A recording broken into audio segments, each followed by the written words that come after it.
So hello everyone and welcome to the new lecture of F R B 2.0 जिसमें कि आज के इस लेक्चर हम लोग करने वाले हैं गुप्ता एरा। ठीक है, and the time period is 310 AD to 540 AD, यानी कि हम किस सेंचुरी की बात कर रहे हैं। तो अगर हम देखें तो 4th सेंचुरी से लेके 6th सेंचुरी AD की यहाँ पर हम चर्चा करने वाले हैं। तो स्टार्ट करते हैं।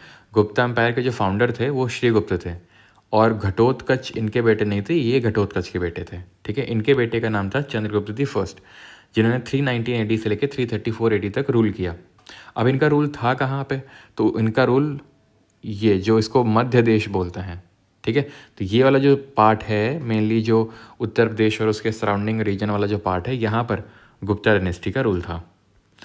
टाइटल की अगर बात करें, चंद्रगुप्त फर्स्ट ने जो लिया वो था महाराजा धीराज, दैट इज़ राजाओं के राजा महाराजा धीराज।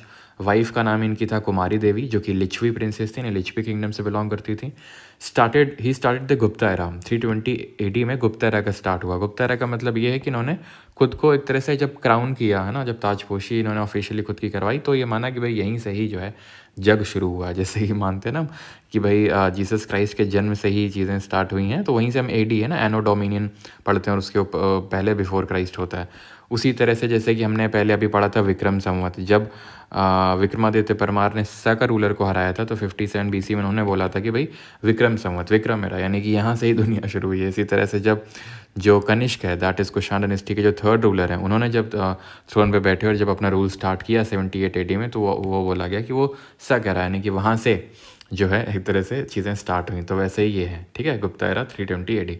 तो गोल्ड कॉइन्स की अगर बात करें, इनके टाइम पे स्टार्ट हुए, उनका नाम था दिनार। ठीक है, और एक चीज़ ध्यान रखना कि हमने पढ़ा था कि फर्स्ट गोल्ड कॉइन्स किसने इंट्रोड्यूस किए थे? इंडो ग्रीक्स ने इंट्रोड्यूस किए थे, है ना। Largest hold of gold coins अगर पूछेगा, और अगर पूछेगा purest form of gold coins, तो कुशान्स। और कुशान्स में भी स्पेसिफिकली बात करें कनिष्क के टाइम पे, तो लार्जेस्ट सबसे पहले इंट्रोड्यूस किसने किए गोल्ड कॉइन्स? इंडो ग्रीक्स ने।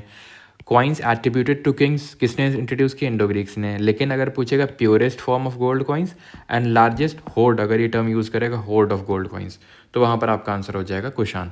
लेकिन अगर most number of gold coins पूछेगा, तो आपका आंसर होगा गुप्ता डायनेस्टी। ऐसे रूलर का नाम नहीं पूछेगा वो, इन जनरल गुप्ता डायनेस्टी। अब चंद्रगुप्त फर्स्ट के बेटे थे समुद्रगुप्त, जिन्होंने रूल स्टार्ट किया 335 AD में, और इनका रूल चला 380 AD तक।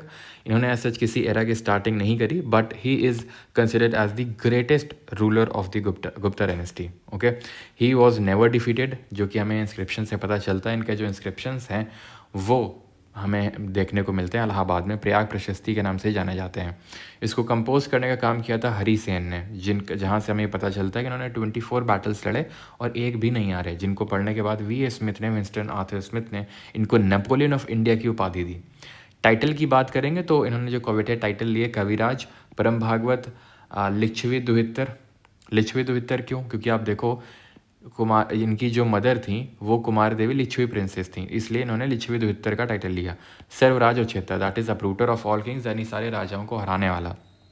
इनको कॉइन्स में वीणा बजाते हुए दर्शाया गया है, एंड इन्होंने अश्वमेघ यज्ञ भी परफॉर्म किया समुद्रगुप्त ने। ठीक है, समुद्र एन नहीं होगा यहाँ पर। ठीक है, तो समुद्रगुप्त के बारे में ये सारी चीज़ें आपको याद रखनी है।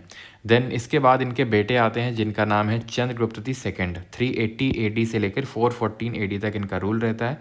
इनके भाई होते हैं रामगुप्त, जो क्या करते हैं, हार जाते हैं साकाओं से और सकों को अपनी वाइफ दे देते हैं। ठीक है, देन इनको ये बात ख़राब लगती है चंद्रगुप्त सेकंड को, और ये जाते हैं साकाओं को हराते हैं, फिर रामगुप्ता को डिफीट करते हैं। ठीक है, एंड उसके बाद रामगुप्ता की जो वाइफ है उनसे शादी करते हैं, ध्रुव देवी। ठीक है, साकन वेडर को मारा, देन रामगुप्ता को, और उसके बाद अपनी जो वाइफ, जो अपने ब्रदर की जो वाइफ है उनसे शादी करी। हाईएस्ट वाटर मार्क का मतलब ये है यहाँ पे कि इनके टाइम पे ही गुप्ता एम्पायर का मोस्ट एक्सपेंशन था, यानी कि जितना सबसे बड़ा एरिया अगर किसी गुप्ता रूलर के अंडर में था, तो वो चंद्रगुप्त सेकंड ही थे। इन्होंने जो टाइटल लिया था वो था विक्रमादित्य, आई थिंक लिखा होना चाहिए। टाइटल इन्होंने जो लिया था विक्रमादित्य। तो हमने देखा चंद्रगुप्त द फर्स्ट ने टाइटल लिया था क्या? महाराजा धीराज। समुद्रगुप्त का टाइटल क्या है? नेपोलियन ऑफ इंडिया है। टाइटल जो उन्होंने लिया कविराज, परम भागवत, लिच्छवी दुहितर, सर्वराज उच्छेत्ता। ठीक है, और इनका है विक्रमादित्य। विक्रमादित्य मैंने आपको बताया था कोवेटेड टाइटल बन गया था जब से विक्रमादित्य परमार ने साका रूलर को हराया था, तो इसी वजह से इन्होंने भी वही टाइटल लिया विक्रमादित्य। हाईएस्ट वाटर मार्क तो देख चुके। Formed matrimonial alliance, married Prabhavati Gupta his daughter with Rudrasena second the Vakataka prince. अब वकाटक जो साम्राज्य है वकाटक की वाकाटका क्यों? तो यहाँ पे वकाटका यानी कि वकाटक, तो यहाँ पे रूल था वकाटकों का, और इनके बीच में रिवालरी चलती थी। ये हैं गुप्तास और ये हैं वकाटक, ठीक है। तो इनके बीच में जब राइवालरी थी तो इन्होंने क्या किया, राइवालरी को ख़त्म करने के लिए अपनी बेटी की शादी करवा दी प्रभावती गुप्ता की रुद्रदेव दी सेकंड से, ठीक है, जो यहाँ के उस टाइम पे प्रिंस थे। लेकिन उनकी बहुत ही जल्दी डेथ हो गई मैरिज के बाद, तो इस वजह से इनडायरेक्टली जो कंट्रोल है वो चंद्रगुप्त टू का वकाटकों पे हो गया। क्यों? क्योंकि इनकी डेथ के बाद इनकी वाइफ प्रभावती गुप्ता थ्रोन पे बैठी, और ऑब्वियस सी बात है इनडायरेक्टली कंट्रोल अब वहाँ पर गुप्ता एम्पायर का हो गया। तो एक तरह से ऐसे समझो, ये गुप्ताज हैं, ये वकाटक है, यहाँ शक बैठे हुए हैं, ये दोनों मिलके शकों को यहाँ से पूरी तरह से हमेशा हमेशा के लिए एलिमिनेट कर दिया, ठीक है, क्लियर। और वहाँ से शकों को हराने के बाद, एलिमिनेट करने के बाद, इफ़ यू कैन रिकॉल, शक कौन थे? ये शक थे जो यहाँ से आए थे सेंट्रल एशिया से, can you recall? Indo Greeks आए थे, हाँ, पार्थियंस आए थे, देन हमारे कुशान्स आए थे जिनको हम योचीज़ के नाम से जानते हैं, ठीक है, एंड शक आए थे, ठीक है, शक। तो इंडो ग्रीक्स आए थे, शक आए थे, पार्थियंस आए थे, एंड येवची, जिनको येवची या तोचारियंस या फिर हम कुशान डायनेस्टी के नाम से जानते हैं। ओके तो वही जो शक हैं जो 5 डिफरेंट रीजन्स में बट गए थे, उनमें से एक ये वाला रीजन था, गुजरात के आसपास वाला, जहाँ पर सबसे लंबे समय तक ये बने रहे। तो और यहाँ पर आपको एक चीज़ अगर याद हो शकों के बारे में, तुमने रुद्र दमन के बारे में कुछ पढ़ा था, ये तो रुद्रसेन है, रुद्र दमन के बारे में पढ़ा था, जो शक रूलर थे जिन्होंने जो आपका ये लेक था यहाँ पे सुदर्शन लेक, उसको रिपेयर करवाया था। सुदर्शन लेक को बनवाया किसने था? पुष्यगुप्त वैश्य, जो कि चंद्रगुप्त मौर्य के टाइम पे बनवाया गया था। मेहरौली आयरन पिलर इंस्क्रिप्शन इन्हीं से रिलेटेड है, जो कि अभी प्रेजेंट टाइम में कहाँ सिचुएटेड है? तो कुतुब मीनार के बगल में यानी दिल्ली में सिचुएटेड है। इनके कोर्ट में इन्होंने अडॉन किया नवरत्नों को। नवरत्न कौन थे? तो अब जैसे कि ये नवरत्न है, तो ऐसे ही मराठा एम्पायर में देखेंगे अष्टदिग्गज, ऐसे ही हम अकबर के कोर्ट में देखेंगे नवरत्न, ऐसे ही हम आगे जाके देखेंगे विजयनगर एम्पायर में, वहाँ पर होंगे, सॉरी मैंने आई थिंक अष्टदिग्गज उसमें बता दिया आपको, मराठा में वहाँ पर अष्ट प्रधान होंगे और अष्टदिग्गज होंगे आपके विजयनगर एम्पायर में, ठीक है। तो यहाँ नवरत्न कौन कौन है? अमर सिम्हा लेक्सिकोग्राफर है, लेक्सिकोग्राफर मतलब लाइब्रेरियन जो होता है। धनवंतरी फिजिशियन थे। हरिसेन कोर्ट पोएट थे, जिन्होंने हमने अभी देखा था, हरिसेन ने समुद्रगुप्त का जो प्रयाग प्रशस्ति है उसको वो किया था, ठीक है। और इनके बारे में एक फैक्ट और है जो भी हमें ध्यान रखना है, मैं भी आगे देखेंगे। कालिदास जो हैं ये लिटरेट मतलब लिटरेचर वगैरह लिखते थे, इनको शेक्सपियर ऑफ इंडिया की उपाधि भी मिली हुई है। इनकी कुछ बुक्स ये हैं जैसे अभिज्ञान शकुंतलम, मालविका अग्निमित्र, जिसमें हमने पढ़ा था कि पुष्यमित्र शुंग जो बृहद्रथ आखिरी मौर्य रूलर को हराने के बाद शुंग वंश की स्थापना करते हैं, उनके बेटे का नाम था अग्निमित्र, और उन्होंने मालविका के साथ जो मतलब जो उनकी लव स्टोरी थी उसको कालिदास ने इस बुक में लिखा है। रघुवंश है, मेघदूतम है, कुमार संभवम है और ऋतु संहारा है, ठीक है। फिर अगर बात करें कहापन का, तो मैथमेटिशियन थे, शंकु एस्ट्रोनॉमर थे, वराहमिहिर ग्रामेरियन थे, वरारुचि मैजिशियन थे, और वेताल भट्टा एस्ट्रोलॉजर थे। टाइटल हमने देख लिया। फाहीन जो है पहले चाइनीज़ ट्रैवलर थे जो इंडिया में आए थे, और वो इन्हीं के टाइम पे आए थे, चंद्रगुप्त सेकंड के टाइम पे।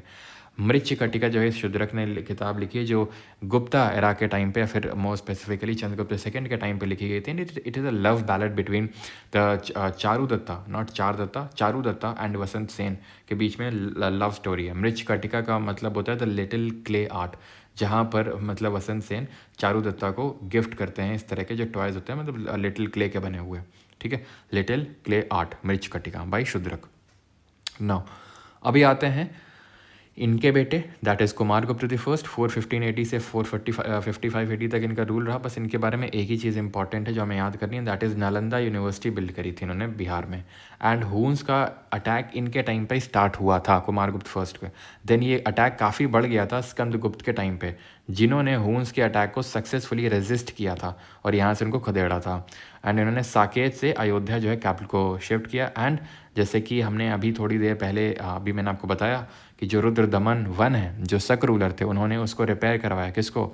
जो आपका सुदर्शन लेक था उसको रिपेयर इन्होंने भी करवाया, दैट इज स्कंदगुप्त ने भी उस लेक को रिपेयर करवाया। और वो सारी चीज़ें जो यहाँ पर हमें गिरनार हिल्स में इंस्क्रिप्शन है, क्योंकि गिरनार हिल्स में सिचुएटेड है गुजरात में ये, तो वहीं से पता चलता है कि भाई किसने किसने इस लेक को रिपेयर करवाया। जो रिपेयर करवाता तो वो अपना नाम लिखवा देता था वहाँ पर, ठीक है। चलो तो आगे बढ़ते हैं एंड एडमिनिस्ट्रेशन समझते हैं, प्रशासन गुप्तास के टाइम पे कैसा हुआ करता था। तो डिसेंट्रलाइज्ड एडमिनिस्ट्रेशन था। डिसेंट्रलाइज्ड का मतलब है जैसे फॉर एग्जांपल आज हम पंचायत म्यूनिसिपैलिटी, जैसे पंचायत म्यूनिसिपैलिटी ये कोई ऐसा मैंडेटरी प्रोविज़न नहीं हुआ करता था 1992 से पहले। देन हमें पता है कि 1992 में 73rd एंड 74th अमेंडमेंट हुए। देन पंचायत एंड जो म्यूनिसिपैलिटीज़ हैं उनको एक अगर हम बोल सकते हैं कॉन्स्टिट्यूशनल स्टेटस मिला, जिससे अब मैंडेटरी हो गया कि आपको पंचायत स्टैब्लिश करनी है। तो उसको स्टैब्लिश से क्या किया गया, डिसेंट्रलाइजेशन की ओर एक कदम बढ़ाया गया। If you can go for the way back and recall the chapter of acts वाले चैप्टर में पढ़ा था हमने कि governor of Bengal governor general of Bengal बना।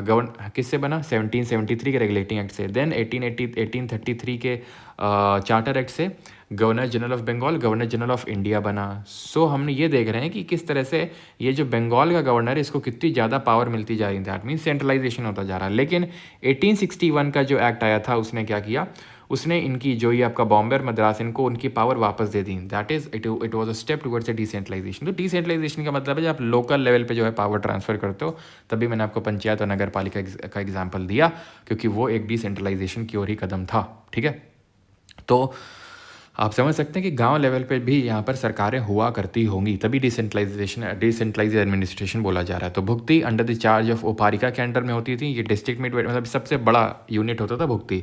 ये डिस्ट्रिक्ट एक काइंड ऑफ स्टेट से कंपेयर कर सकते हो आप इसको। ये डिफरेंट डिस्ट्रिक्ट में डिवाइडेड है, ठीक है, जिनको हम बोलते हैं विषय, और विषयपति के अंडर में होती थी। ठीक है, इनके अंडर में होती थी विठी जो एक नगरपति के चार्ज में होती थी, और विलेज लेवल की होती थी जो कि कमेटी जो कि ग्रामिका के चार्ज में होती थी। तो इसी को हम बोल रहे हैं कि भाई पूरी तरह से डिसेंट्रलाइज्ड था, है ना। विलेजेस को भी पावर मिल रखी थी कि उनकी भी खुद की अलग से गवर्नमेंट होगी। अच्छा, हम father of local self government किसको बोलते हैं, ये आप कमेंट बताएंगे, ये आपका होमवर्क है ना। ऑफिसर्स की अगर बात करें तो 3 इंपॉर्टेंट ऑफिसर एग्जिस्ट करते थे इनके टाइम पे। कुमार अमृत who was a important officer, और we can say him as a provincial officer, the important officer और अ प्रोविंशियल ऑफिसर। महादंड नायिका की बात करेंगे तो दंड मतलब पनिशमेंट देने के लिए जो रिस्पॉन्सिबल था, तो officer responsible for the punishment. संधि विग्राहिका की बात करें, officer of war and justice या फिर वॉर एंड पीस संधि। तो भाई संधि का मतलब क्या है, पीस करवाना, संधि समझौता करवाना, दंड देना, पनिश करना। और कुमार साहब आए हैं मतलब इंपॉर्टेंट ऑफिसर हैं, प्रोविंशियल ऑफिसर हैं। इनमें से एक और थी नगर श्रेष्ठी। नगर श्रेष्ठी का मतलब है चीफ बैंकर। ये चारों में जो इंपॉर्टेंट हैं, ये नगर श्रेष्ठी मतलब चीफ बैंकर, और ये जो ऊपर 3 मैंने बताई चारों इंपॉर्टेंट ऑफिसर्स थे। ये तीनों ऑफिसर्स हरिसेन ने होल्ड किए थे, बट ये वाला होल्ड नहीं किया था, ध्यान रखना, एक बार क्वेश्चन आ चुका है। सेना भक्त हम पहले ही बता चुका हूँ कि किसी गांव से अगर सेना होकर गुजर रही है तो उसका पूरा खर्चा उस गांव को ही उठाना है, और वो काइंड ऑफ एक टैक्स है जो कि सेना भक्तम के नाम से जाना जाता था। तो villagers have to fed army passing through their villages. ठीक है, issued large number of gold coins, I again repeat, largest hoard of gold coins Kushan, purest gold coins Kushan, first gold coins Indo-Greeks, coins attributed to kings Indo-Greeks. And who was the greatest Indo-Greek ruler, comment बताइए first. ठीक है, अब यहाँ पर आते हैं taxes पे। तो टैक्सेस में भाग, भोग, बाली, ये सब पढ़ना है। तो भाग है 1/6 ऑफ द प्रोडक्शन, ये हमने पहले भी देखा था। ठीक है, भाग के बारे में कि it is 1/6 of the production. Bhog है supplies of fruits flower to the kings, यानी कि एक तरह से राजा को भोग लग रहा है, यानी कि फ्रूट यानी कि फल और ये सब जो फूल हैं वो सप्लाई किया जा रहा है। बाली एक ऑपरेसिव टैक्स हुआ करता था। उपारिका की बात करेंगे तो एक एक्स्ट्रा टैक्स है, काइंड ऑफ जैसे आज हम पढ़ते हैं सरचार्ज। सरचार्ज का मतलब होता है टैक्स पे टैक्स लगना, जो बहुत ज़्यादा जिनकी इनकम होती है उनके टैक्स पे टैक्स लगता है, वही एक्स्ट्रा टैक्स उपारिका। विष्टि it is a form of force labour. हली वारिका, तो हल का मतलब क्या होता है, प्लो, तो paid by one who own plough. उदक भाग मतलब जो पानी पे टैक्स लगता था, और हिरण्य मतलब जो स्पेशल पर्पस के लिए जो टैक्स लगता है। इसको आप सेस से कंपेयर कर सकते हो, जो मॉडर्न डे सेस है जो स्पेशल पर्पस के लिए लगाया जाता है। ओके, कल्चर किस तरह का था, तो हाँ अगर हम देखेंगे मध्य प्रदेश के विदिशा में, तो यहाँ उदयगिरी की केव्स हैं, जहाँ पर हमें विष्णु जी बोर यानी कि जो सुअर हम बोल सकते हैं उस फॉर्म में देखने को मिलते हैं, जहाँ पे क्योंकि विष्णु जी के अलग अलग अवतार थे, 10 अवतार थे। ठीक है, और आखिरी अवतार क्या, कल्कि, है ना। तो कल्कि को तो ये माना जाता है कि भाई 9 अवतार उन्होंने ले लिए, लेकिन जो 10वां अवतार है कल्कि, वो जब बहुत ज़्यादा क्या हो जाएगा, घोर यहाँ पर कलयुग बढ़ जाएगा, तब वो अवतार लेंगे विष्णु जी। तो ये जो अवतार है बोर का, इसमें वो किस तरह से मदर अर्थ को प्रोटेक्ट कर रहे हैं उसको दिखाया गया है। और ये कहाँ है, उदयगिरी विदिशा मध्य प्रदेश में। Do not confuse with the Udayagiri and Khandagiri की जो केव्स हैं, यहाँ पे मैं फिर से आपको लिखवा देता हूँ, एंड दैट इज़ कि जो उदयगिरी और खंडगिरी की केव्स हैं वो कहाँ पर हैं, वो उड़ीसा में उदयगिरी एंड अगर खंडगिरी पूछेगा। और इसको किसने बनवाया था, तो इसको बनवाया था जो खरावेला है, खरावेला जो उड़ीसा के रूलर थे, उन्होंने इसको बनवाया था। क्लियर है। और मध्य प्रदेश में आपको देखने को मिलेंगी बाघ caves. Can you recall Kanheri caves, करले केव्स कहाँ हैं? महाराष्ट्र में। किसने बनवाई थी? सातवाहना ने बनवाई थी, है ना। ललितपुर में आते हैं, तो ललित से पता नहीं क्यों मिर्ज़ापुर याद आती, खैर छोड़ो। ललितपुर यूपी में है 10 अवतार टेम्पल, ठीक है। और ये आपको मिलेगा देवगढ़ झांसी में के पास में, ठीक है। डेडिकेटेड टू लॉर्ड कृष्णा, भीतर गांव टेम्पल है ये, हमारे कानपुर में ही पड़ता है। And it is the oldest, मतलब हमारे गांव से बहुत ही नज़दीक है। तो ओल्डेस्ट ब्रिक टेम्पल है ये, ओल्डेस्ट ब्रिक टेम्पल है, ब्रिक से नहीं होगा, ब्रिक होगा ये, ठीक है। ब्रिक टेम्पल, और ये भगवान कृष्ण जी को समर्पित है, उनको डेडिकेटेड है। ईरान पिलर इंस्क्रिप्शन है। ईरान अगर आपको याद कर सकते हैं तो जब हम चाल्कोलिथिक एज पढ़ रहे थे, यानी कॉपर एज पढ़ रहे थे, copper was the first metal to be discovered by the humans, तो वहाँ पढ़ा था culture Ahar Banas Gilund culture in Rajasthan, यहाँ पर Eran and Kayatha culture in Madhya Pradesh, and यहाँ पर क्या था महाराष्ट्र में जॉर्वे कल्चर, याद है। तो ईरान मध्य प्रदेश में, और यहाँ से हमें सबसे पहले एविडेंस मिलते हैं सती प्रथा के ईरान पिलर इंस्क्रिप्शन से, जो कि मध्य प्रदेश में पड़ता है। अब वकाटकों की बात कर लेते हैं, क्योंकि अभी हमने पढ़ा था कि भाई किस तरह से प्रभावती गुप्ता, यानी जो चंद्रगुप्त सेकंड है, उन्होंने अपनी बेटी प्रभावती गुप्ता की शादी करी थी रुद्रसेन दी सेकंड से, ठीक है। तो वकाटकों की अगर बात करें तो वकाट कहाँ रूल कर रहे थे? ये। और यहाँ पर पहले कौन रूल कर रहे थे? सातवाहनास। तो सातवाहनास की फ्यूडेटरी यानी सामंत माने जाते हैं, और ये गुप्तास के कंटेम्प्रेरी थे, यानी समकालीन थे। इन्होंने ब्राह्मणिज्म धर्म को फॉलो किया और बुद्धिज़्म को ही पैटर्नाइज किया, और सेंट्रल और सदर्न पार्ट ऑफ इंडिया में रूल किया। वही आप ये देख सकते हो, central southern part mention in Purana. तो पुराणों में इनके बारे में मेंशन है, और पुराणों में इनको विंध्यक के नाम से बोला गया, वकाटकों को विंध्यक के नाम से बोला गया, और इनके फाउंडर थे विंध्य शक्ति।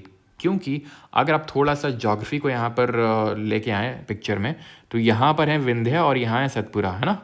याद है आपको? ये विंध्या है, ये सतपुरा, इनके बीच में कौन सी रिवर फ्लो होती है? रिफ्ट वैली में। जरा बताइए कमेंट में।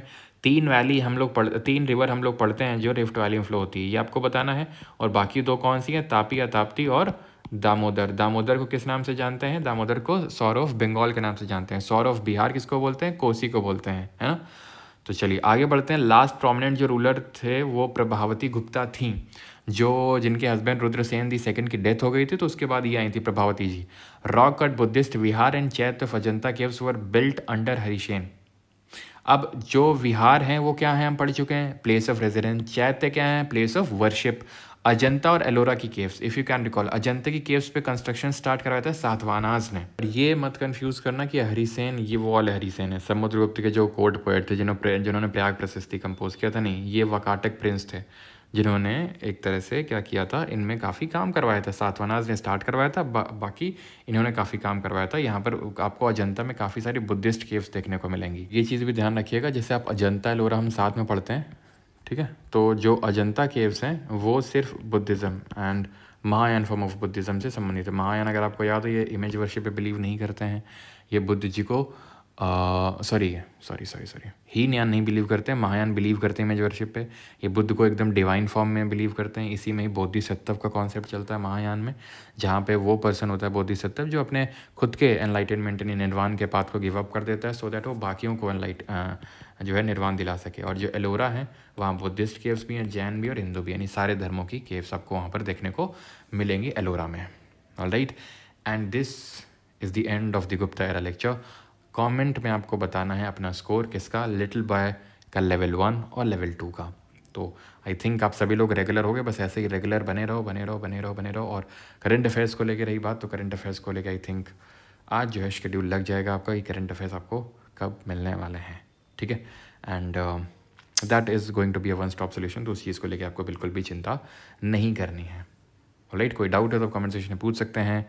थैंक यू, धन्यवाद।